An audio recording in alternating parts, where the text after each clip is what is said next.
जरांगे पाटील पुण्यातून निघालेले आहेत लोणावळ्याच्या दिशेने। एक महिला त्यांना भेटल्यात। ह्या वेगवेगळ्या नोंदी ज्या आहेत त्या जुन्या त्याचा दस्तावेज त्या घेऊन आल्यात। सुरुवातीला आपण मराठा आणि कुणबी एक असलेल्या नोंदी आहेत। ताई मला सांगा काय आहे हे, तुम्ही जरा सांगा आधी। या ज्या नोंदी आहेत औंध संस्थानाच्या आहेत आणि त्या मराठा आणि कुणबी म्हणून अशा नोंदी आढळलेल्या आहेत।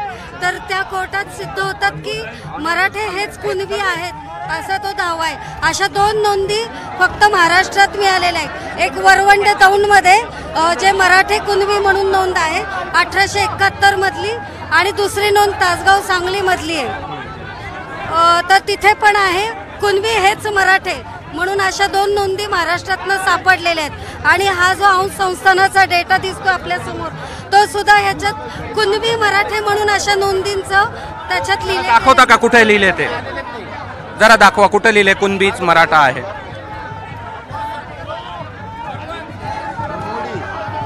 हे सर्व मोडीतलं दफ्तर आहे।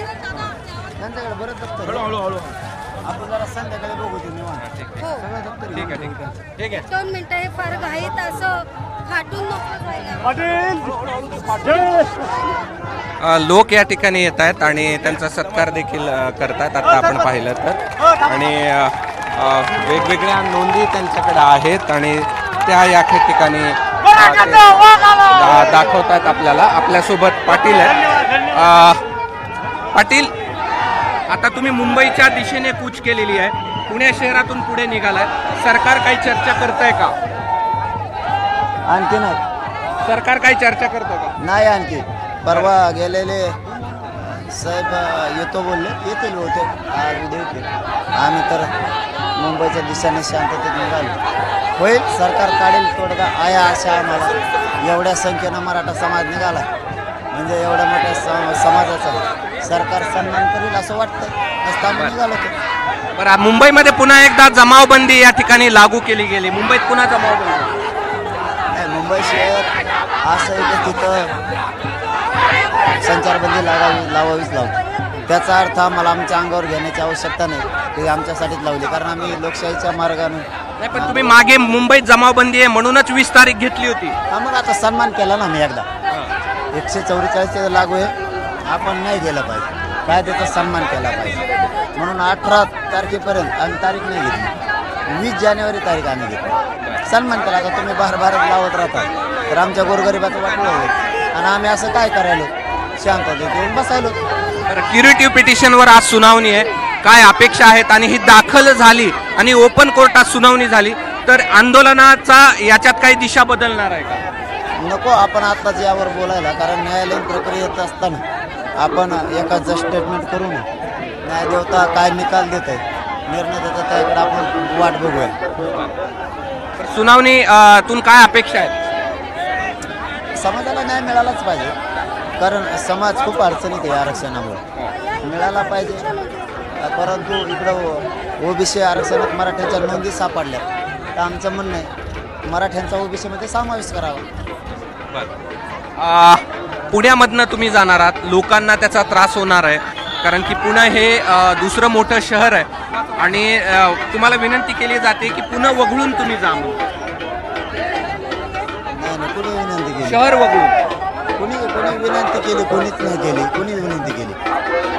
परंतु काय असतं, आम्ही एक दिवसासाठी पाहुणे म्हणून त्यांच्या गावातून चाललो मुंबईकडे आणि त्यांचाही लेकरा बाळाचा प्रश्न, त्यांना काय त्रास होईल आमची भावना नाही। आम्हाला जर एक रस्ता दिला तर एक त्यांना राहील आणि 4-5 घंट्याचा विषय, कारण आम्ही काय 12 वाजेपर्यंत चालतो, 12च्या पुढं आम्ही आमच्या वाहनात बसतो आणि मुक्कामाच्या ठिकाणी जातो आणि झाला बी थोडाफार त्रास तर आमच्यासाठी गोरगरिबाच्या लेकरासाठी त्या बिचाऱ्यांनी सहन करावा, कारण आमच्या लेकराचं कल्याण होणार आहे तसं तुमच्याही लेकराचं होणार आहे।